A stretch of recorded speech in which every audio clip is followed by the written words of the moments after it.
దేవుని పరిశుద్ధ నామముకు మహిమ కలుగునుగాక. ఈ క్రీస్తు పరిచర్య అనేటువంటి యూట్యూబ్ మాధ్యమం నుండి అనుదినం దేవుని వాగ్దానాన్ని వింటున్నటువంటి క్రీస్తు పరిచర్య అనుచరులకును విశ్వాసులకును యావత్ ప్రపంచానికి ఈ దినపు నా శుభాభివందనాలు తెలియజేస్తుంటున్నాను. ప్రియ దేవుని బిడ్డలారా, అనుదినం దేవుని వాగ్దానాన్ని మీరు ఎంతో శ్రద్ధతో వింటూ అనేక మందికి దీన్ని షేర్ చేస్తూ దీని ద్వారా బలపడుతూ మీ విశ్వాస జీవితంలో ప్రభువుకు మాదిరులుగా బ్రతుకుచు అనేక రకమైనటువంటి ఇబ్బందుల నుండి మనల్ని తప్పించి తన నిత్య రాజ్యానికి వారసులుగా మార్చేటువంటి క్రీస్తు వైపే మీరు విశ్వాసం కలిగి ఉన్నారని నేను విశ్వసిస్తున్నాను. మీరు అందించిన ప్రార్థనా విన్నపాల నిమిత్తమై ఓ సేవకుడిగా నాకు కలిగినటువంటి ప్రతి భారాన్ని నేను దేవుడి దగ్గర చెప్పుకుంటూ మీ శ్రమల నిమిత్తము కూడా ప్రభు యొక్క నేను ప్రార్థిస్తున్నాను. ఖచ్చితంగా దేవుడు మీ పరిస్థితులన్నిటిని చక్కబరిచి మీకు అందవలసినటువంటి ఆశీర్వాదాలని మీకు అందించి మిమ్మల్ని తృప్తిపరిచి ఇంకా మీరు విశ్వాస యాత్రలో బహుబలముగా మీరు బలపడి అనేక రకమందిని బలపరచులాగున దేవుడు మిమ్మల్ని ఆత్మతో నింపి నడిపించి కాపాడునుగాక. ఆమెన్. మరి ప్రియ దేవుని బిడ్డలారా, నేటి వాక్య ధ్యాన అంశ నిమిత్తమై కొన్ని విషయాలు నేను మీతో మాట్లాడాలని ఆశపడుతుంటున్నాను. మరి ఈరోజు నా అంశము వచ్చి శ్రమలు నీ ఉన్నత స్థితికే అనేటువంటి ఒక అంశం ద్వారా నేను మీతో దేవుని మాటల్ని కొన్ని మీ ఎదుట ఉంచాలని ఆశపడుతుంటున్నాను. శ్రమలు నీ ఉన్నత స్థితికే. ప్రియ దేవుని బిడ్డలారా, ఈ వాక్య అంశంలోనే మనం ఇప్పుడు మాట్లాడుకోబోయేటువంటి వాక్య ధ్యానాంశములోనే మీరు దాన్ని గమనించినట్లయితే శ్రమలు నీ ఉన్నత స్థితికే. దీన్ని మనం పూర్తిగా అర్థం చేసుకున్నట్లయితే మీరు ఉన్నత స్థితికి రావడానికి, జీవితంలో ఒక మెట్టు ఎక్కడానికి కలిగి ఉన్నటువంటి శ్రమలు ఆ దారిద్రత నుండి విడిపింపబడి ఉన్నత స్థాయికి వెళ్ళడానికి శ్రమలు కారణమవుతాయి అనేటువంటి ఉదాహరణని మీరు ఈ టైటిల్ని చూడంగానే అర్థం చేసుకోవచ్చు. గమనించిన ప్రియ దేవుని బిడ్డలారా, దేవుడు ఒక విశ్వాస జీవితాన్ని ఓ పై మెట్టుకి ఎక్కించాలి అని ఆశపడినప్పుడు మన మీద పరిపూర్ణమైనటువంటి నమ్మకం కలిగి జీవితంలో అనేక రకమైనటువంటి కోణాలని, జీవిత విలువలని మనకు నేర్పించడానికి మన జీవితంలో కొన్ని పరీక్షలను పెడుతుంటాడనే అనేక సందర్భాల్లో దేవుడు మనకు వాక్య రూపకంగాను కొన్ని ఉపమాన రీతులుగాను బైబిల్ గ్రంథంలో మనకు దేవుడు బోధించినటువంటి విషయాల్ని అనేక రకమైనటువంటి బోధనలో మనం విని ఉంటాం. కానీ ఈ దినము దేవుడు నీతో నాతో మాట్లాడాలి అని అనుకుంటున్నటువంటి అంశాన్ని మనం క్లియర్గా గుర్తు చేసుకున్నట్లయితే శ్రమలు మన ఉన్నత స్థితికి కారణమవుతాయి. ఎలా కారణమవుతాయి? ఓ ఉదాహరణ నేను చెప్పి దాని తర్వాత బైబిల్ గ్రంథంలోకి మనం వెళ్దాం. ప్రియ దేవుని బిడ్డలారా, రెండు కొండల మధ్య ఒక రైల్వే ట్రాక్ని నిర్మించడానికి కొంతమంది అధికారులు గవర్నమెంట్ వారు ఏం చేస్తారంటే ఒక ఇంజనీర్ని ఏర్పాటు చేసుకుంటారు. ఆ ఇంజనీర్ని ఏర్పాటు చేసుకున్నప్పుడు ఆ ఇంజనీర్కి ప్లాన్ చెప్తారనమాట. ఇట్లా రెండు కొండల మధ్య ఒక రైల్వే ట్రాక్ని, బ్రిడ్జ్ లాంటి దాన్ని మనం ఏర్పాటు చేయాలి. దానికి బరువు భరించేటువంటి కెపాసిటీ ఉండాలి. దాన్ని మేము పూర్తయిన తర్వాత పరీక్షిస్తాం వచ్చి అని చెప్పి వెళ్ళినప్పుడు ఆ ఇంజనీర్ తన నైపుణ్యతను అంతటిని ఉపయోగించి ఒక మంచి బ్రిడ్జ్ని, ఆ రెండు కొండల మధ్య రైల్వే ట్రాక్ని ఏర్పాటు చేస్తాడు. ఏర్పాటు చేసినప్పుడు దాన్ని పరీక్షించడానికి గవర్నమెంట్ తరపున కొంతమంది అధికారులు వస్తారండి. వచ్చినప్పుడు ఏం చేస్తారు అంటే, ఈ పరీక్షించిన ఇంజనీర్ ఎవరైతే ఉన్నారో, ఈ కట్టడాన్ని కట్టినటువంటి ఇంజనీర్ ఎవరైతే ఉన్నారో, ఈ బ్రిడ్జిని కానీ రైల్వే ట్రాక్ని కానీ, అతను ఫుల్ లోడ్ కెపాసిటీతో, అంటే ఫుల్గా లోడ్ అయినటువంటి ఒక గూడ్స్ ట్రైన్ ఏం చేస్తాడంటే ఆ బ్రిడ్జ్ మీద నడిపిస్తాడు. ట్రయల్ రన్ వేసినప్పుడు ఏమవుతుంది అంటే ఆ బ్రిడ్జిని దాటుకున్నది వెళ్ళిపోయి తిరిగి రివర్స్లో వచ్చేటప్పుడు ఆ బ్రిడ్జ్ మీదే దాన్ని ఆపేయమని చెప్తాడు. ఆ ట్రైన్ ఆపమని చెప్పిన టయానికి కొద్ది సమయానికి ఆ ఇంజనీర్లు టెస్టింగ్ చేసి ఇంజనీర్లు వచ్చిన తర్వాత దాన్ని చూసి ఆ ఇంజనీర్ని పిలిచి అడుగుతారు, ఏమయ్యా ఈ రైల్వే కట్టడాన్ని కట్టినటువంటి ఇంజనీరు, నువ్వు మంచి ఆర్కిటెక్టర్ అని విన్నాం, కానీ నీకేమైనా తెలివి ఉందా? ఇంత లోడ్ చేయబడినటువంటి ట్రైన్ ఇన్ని గంటల వ్యవధిలో దాన్ని దాటాలని నీకు ఒక క్యాలిక్యులేషన్ ఉంటుంది. ఓకే, దాన్ని పక్కన పెడితే ఇంత ఎక్కువ సమయము ఈ బ్రిడ్జ్ మీద నిలపడం గల కారణం ఏంటి? అదే బ్రిడ్జ్ కూలిపోతే ఏంటి? దీనికి ఎవడు బాధ్యత వహిస్తాడని ఆయన చెప్పినప్పుడు ఆ రైల్వే బ్రిడ్జిని కన్స్ట్రక్ట్ చేసినటువంటి ఇంజనీర్ ఏం సమాధానం చెప్తాడంటే, అయ్యా బ్రిడ్జ్ కూలిపోవడానికి నేను ఆ ట్రైన్ అక్కడ నిలపమని చెప్పలేదు. ఎంత బరువు కలిగినటువంటి, ఎంత లోడ్ వెయిటేజ్ కలిగినటువంటి ట్రైన్ అయినను ఆ బ్రిడ్జ్ మీద నుంచి వెళ్తే అది కూలిపోదు అని చెప్పడానికి మాత్రమే, ఆ ఉదాహరణకు మాత్రమే ఆ ట్రైన్ నేను అక్కడ నిలిపాను అనేటువంటి విషయాన్ని చెప్పినప్పుడు అతని నైపుణ్యతని, అతను ఉన్నటువంటి కాన్ఫిడెన్స్ని గమనించినటువంటి అధికారులు అతనికి మంచి బహుమతిని, పారితోషికాన్ని వాళ్ళు అందిస్తారు.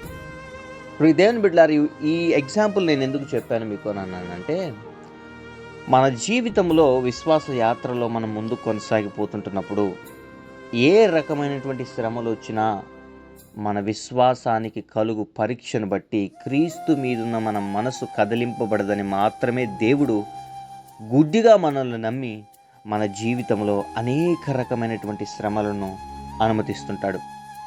జీవితం యొక్క అనేక కోణాలని మనకు రుచి చూపించడానికి దేవుడు మన జీవితంలో శ్రమల్ని అనుమతిస్తుంటాడు. ఈ వాక్యాన్ని వింటున్న ప్రియ సహోదరి సహోదరుడా, నీ జీవితంలో కలుగుతున్నటువంటి ప్రతి సమస్యలు కూడా నీ విశ్వాసాన్ని పరీక్షించడానికి మరియు క్రీస్తు వైపు నీకు కలిగి ఉన్న మనసు కదలింపబడదని దేవుడు గుర్తెరిగి నిన్ను ప్రేమించి ఆ ప్రేమకు రుజువుగా దేవుడు దురాత్మ సమూహాలు దేవుడి దగ్గరికి వెళ్ళి ఛాలెంజ్ చేసినప్పుడు, ఇదిగో ఈ విశ్వాసి, నువ్వు ప్రేమిస్తున్నటువంటి విశ్వాసి శ్రమలు కలిగితే నిన్ను దూషిస్తాడు, నిన్ను ద్వేషిస్తాడని దేవుని దగ్గర ఛాలెంజ్ చేసి వచ్చినప్పుడు దేవుడు నీ మీద నమ్మకంతో నీ జీవితంలో శ్రమలు అనుమతించి వాటిని ఎదిరించడానికి నీకు బలం అనుగ్రహిస్తూ దేవుని వైపు నీకు కలిగి ఉన్నటువంటి గురిని నువ్వు తొలగించుకోవని నేను గుడ్డిగా నమ్మినటువంటి నీ యేసయ్యని నువ్వెన్నిసార్లు పడదోసి ఉంటావు, ఆయన నమ్మకాన్ని ఎన్నిసార్లు వమ్ము చేసి ఉంటావు. ఆయనను ఏక ప్రేమతో నిన్ను ప్రేమిస్తున్న దేవుడు నీ దేవుడైన యేసుక్రీస్తు ప్రభువారు మాత్రమే. నీ జీవితంలో కలిగిన నానా రకమైన ఇబ్బందుల నుండి నిన్ను తప్పించాడు కదా. నీకు కలిగిన భయంకరమైన అవమానకరమైనటువంటి పరిస్థితుల నుంచి నిన్ను విడిపించాడు కదా. మరి నిన్ను ఇంత గుడ్డిగా నమ్మిన మనిషి ఎవరైనా ఉన్నారా? నిన్ను ఇంత గుడ్డిగా ప్రేమించేటువంటి దేవుడు ఎవరైనా ఉన్నారా? నిన్ను ఇంత గుడ్డిగా నీతో స్నేహం చేసి నువ్వు తప్పు చేస్తావని తెలిసి కూడా నిన్ను ప్రేమించగలిగేటువంటి మనుషులు ఎవరైనా ఉన్నారా? ఎవ్వరు లేరు. ప్రియదేవుని బిడ్డలారా, ఓ సహోదరి సహోదరుడా, కేవలం నీ ప్రభువు మాత్రమే, నీ తండ్రి మాత్రమే నేను ఈ రకంగా ప్రేమించగలడు, ఈ రకంగా నేను నమ్మగలడు. నేను ఎందుకు ఈ మాట చెప్తున్నానంటే, నీకు ఒక ఉన్నత స్థితిని అనుగ్రహించడానికి నీ జీవితంలో పరీక్షలు వస్తాయి నాన్న. నువ్వు జ్ఞాపకం చేసుకోవాలి. యెషయా ప్రవక్తతో దేవుడు అంటాడు, 48వ అధ్యాయము, యెషయా గ్రంథం 48వ అధ్యాయం 10వ వచనంలో, నేను నిన్ను పుటమి వేసి తిని, వెండిని వేసినట్లు కాదు, ఇబ్బంది కొలిమిలో నిన్ను పరీక్షించి తిని. దేవుడు నిన్ను ఇబ్బంది కొలిమిలో పరీక్షిస్తున్నాడు. ఆ 10 నుంచి 17వ వచనాల వరకు మనం చదివినట్లయితే దేవుడు ఈ మాట సెలవిస్తుంటాడు. 17వ వచనంలో, నీ విమోచకుడును ఇశ్రాయేలు పరిశుద్ధ దేవుడనైన యెహోవా ఇలాగు సెలవిస్తున్నాడు, నీకు ప్రయోజనము కలుగునట్లు నీ దేవుడైన యెహోవా నాకు నేనే నీకు ఉపదేశము చేయుదును, నీవు నడవవలసిన త్రోవను నిన్ను నడిపించుదును. ఇబ్బందులు కొలిమిలో గుండా నువ్వు పరీక్షింపబడుతున్నావు, శ్రమల గుండా పరీక్షింపబడుతున్నావు. భయంకరమైనటువంటి స్థితులలోకి దేవుడు నిన్ను తీసుకువెళ్ళడం కలిగిన కారణం నీ విశ్వాసానికి ఆయన పరీక్షిస్తున్నాడు. ఆయన మీద కలిగి ఉన్నటువంటి గురి నువ్వు తప్పిపోతావేమో అని ఈ దురాత్మ సమూహాలు అటాక్ చేస్తున్నటువంటి విధానాన్ని బట్టి దేవుడు ఈ దినాన నువ్వు ఆ శ్రమలన్నిటిలో బలము పొందుకొని తిరిగి నువ్వు చేరవలసిన గమ్యం చేరాలని మాత్రమే దేవుడు ఈ దినాన్ని, ఈ వాగ్దానాన్ని నీకు అనుగ్రహిస్తున్నాడు. ప్రియ దేవుని బిడ్డ, ఎన్ని శ్రమలు వచ్చినా నువ్వు కూలిపోవని, ఎన్ని శ్రమలు వచ్చినా ఇదిగో నువ్వు నశించిపోవని, ఎన్ని శ్రమలు వచ్చినా సరే నువ్వు పడిపోవన్న విశ్వాసము, ఆ దృఢ నిశ్చయత నీ దేవుడని యెహోవా నీ మీద కలిగి ఉన్నాడు. చూడండి ఎంత గుడ్డిగా దేవుడు మనల్ని నమ్ముతున్నాడో, ఎంత పిచ్చిగా మనల్ని ప్రేమిస్తున్నాడో. బైబిల్ గ్రంథం అంతటిలో హెచ్చింపబడిన వారు శ్రమ పడకుండా హెచ్చింపబడలేదు. వాళ్ళ శ్రమలే వాళ్ళ ఉన్నత స్థితికి కారణమయ్యాయి.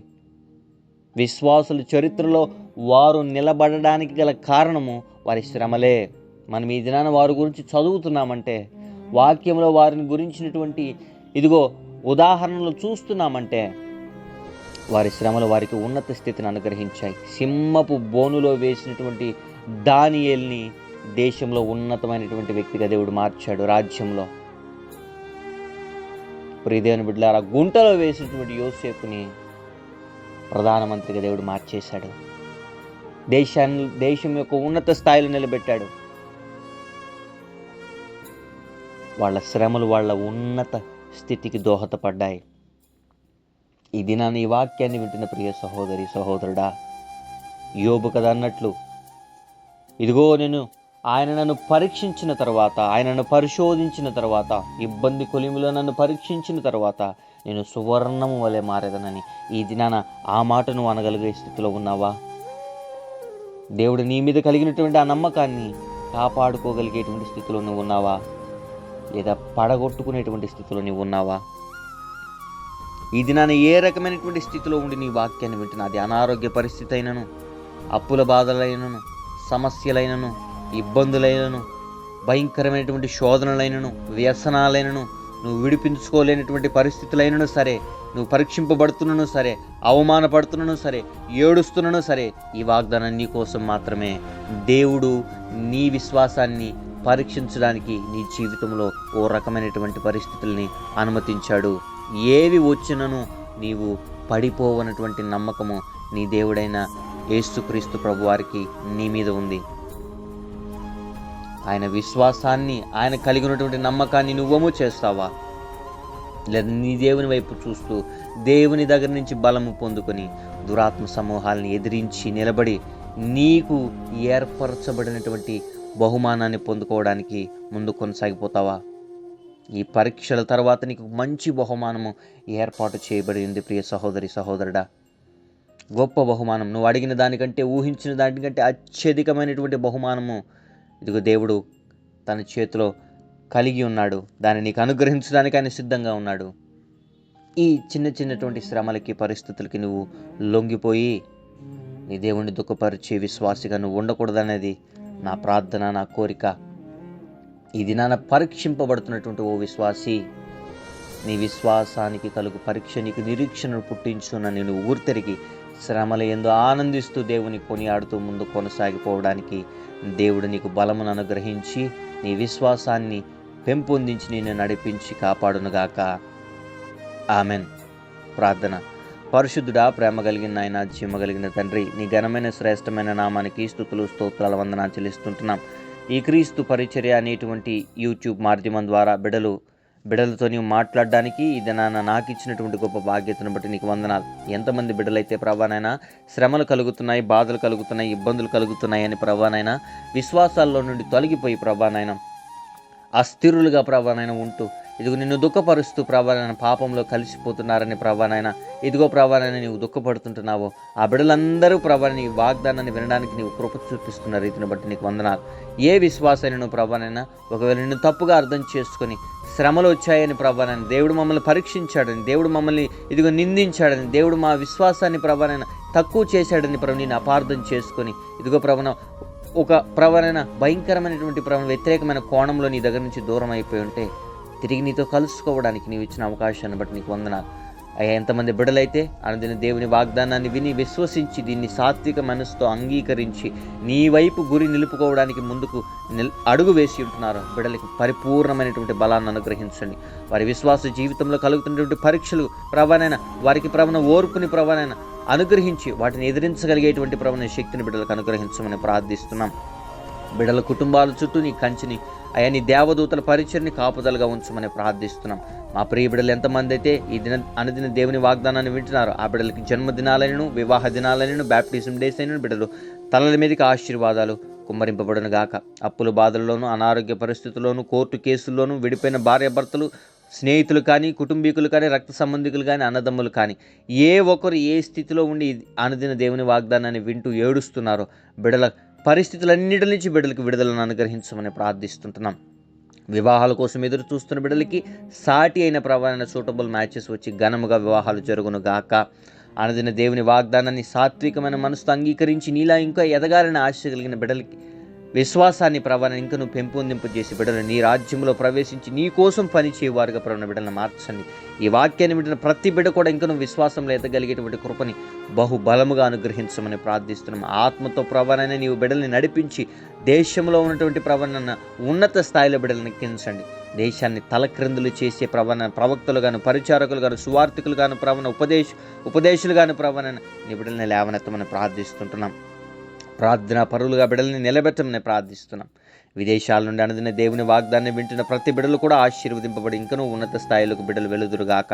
విదేశయానం కోసం ప్రయత్నిస్తున్న ప్రతి బిడ్డలు కూడా నీ సహాయ సహకారాన్ని అనుగ్రహించండి. అది చదువు నిమిత్తమైన, ఉద్యోగ నిమిత్తమైన నీ చిత్తమైతే ఆ బిడ్డలు కోరుకున్న రేవుకు బిడ్డలు నడిపించమని ప్రార్థిస్తున్నాం. ఉద్యోగాలు లేని బిడ్డలకి మంచి ఉద్యోగాలను అనుగ్రహించమని ప్రార్థిస్తున్నాం.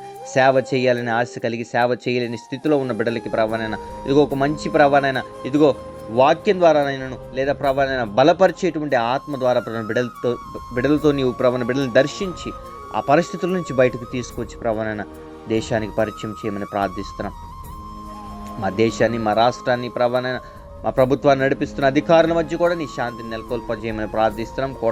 కోట్లాటలు ప్రభావనైనా గొడవలు ఎక్కడూ లేకుండా ప్రభావనైనా శాంతియుతంగా ప్రభావం పరిపాలన జరగలిగేటువంటి కృపను అనుగ్రహించమని ప్రార్థిస్తున్నాం. సంఘాల మధ్యను, నాయకుల మధ్యను ప్రభావం సంఘ నాయకుల మధ్యను, విశ్వాసుల మధ్యను భేదాభిప్రాయాలు, చిచ్చులను, గొడవలను పెడుతున్న అన్క్లీన్ స్పిరిట్స్ కాలిపోవును గాక. సమస్త విధమైన పరిస్థితుల్ని నీ స్వాధీనంలోకి తీసుకుని దిన దీవులతో ప్రతి బిడ్డలు నింపి నడిపించమని స్తుతి, ఘనత, మహిమా ప్రభావాలు నీకే ఆరోపిస్తూ యేసయ్య అతి పరిశుద్ధమైన నామమున ఈ ప్రార్థన విన్నపములు అడిగి పొందుకున్న మా ప్రియ పరలోకపు తండ్రి. Amen, amen, amen. Praise the Lord. May God bless you.